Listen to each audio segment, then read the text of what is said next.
In an emerging economy where progress is driven by vision and determination, the Ministry of Local Government and Regional Development has begun the rigorous pursuit of local-level community improvement. In 2022, government successfully launched the National Pathway Workers Project and maintained the Community Enhancement Workers Program.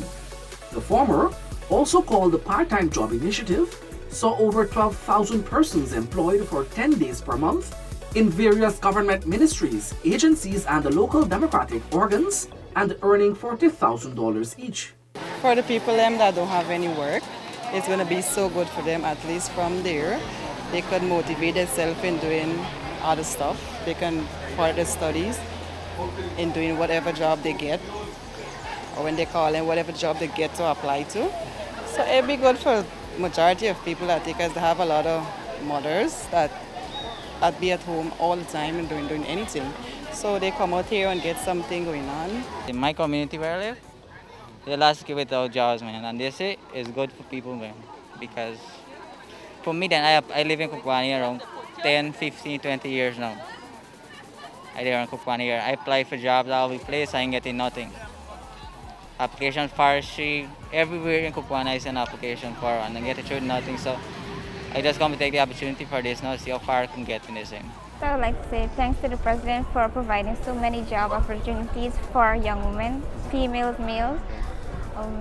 Since I finished school, I never worked, but I'm very much thankful. So, from here, I could see if I want to further my study, if I want what field I want to go in, because I apply for medical because I want to be a pediatrician. Okay. So yeah. This is a good opportunity for me because my course at UG it's not a very preoccupied course whereby you get a lot of time. You also have time to flex and do other stuff. But I'm thankful for this opportunity that has been given to me, and I will make the best use of it.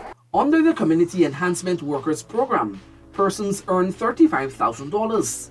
They work 4 hours per day for 16 days a month.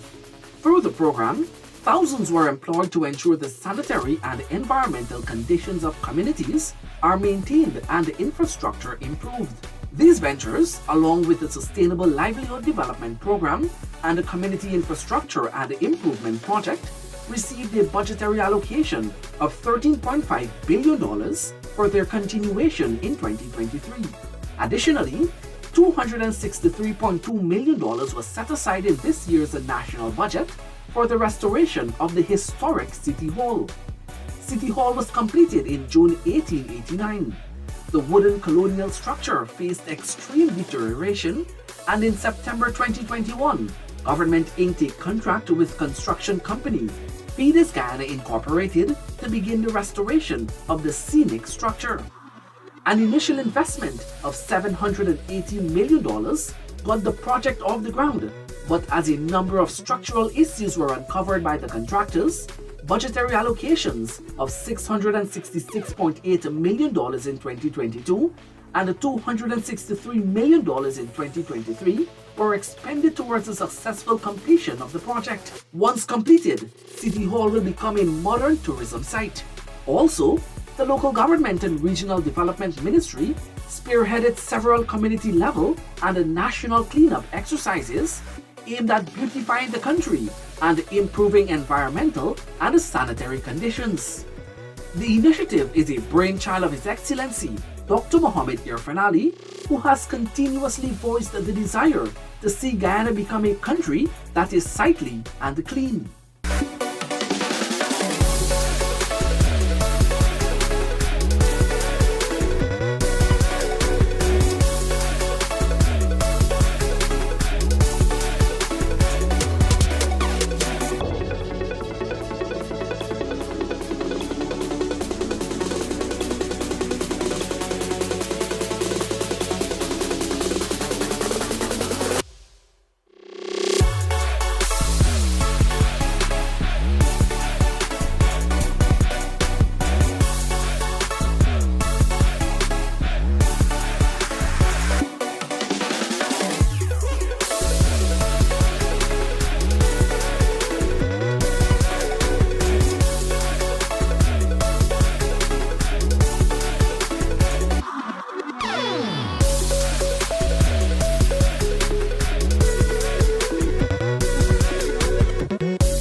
taking office, government has aggressively pursued the implementation of a solid waste management program that results in timely and safe collection and disposal of garbage. In 2022, a total of $1.4 billion was spent towards solid waste management and upgrading solid waste infrastructure.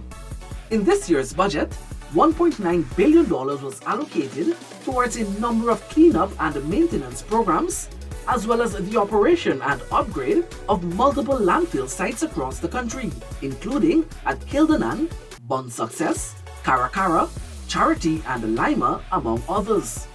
Those enhancements are currently ongoing.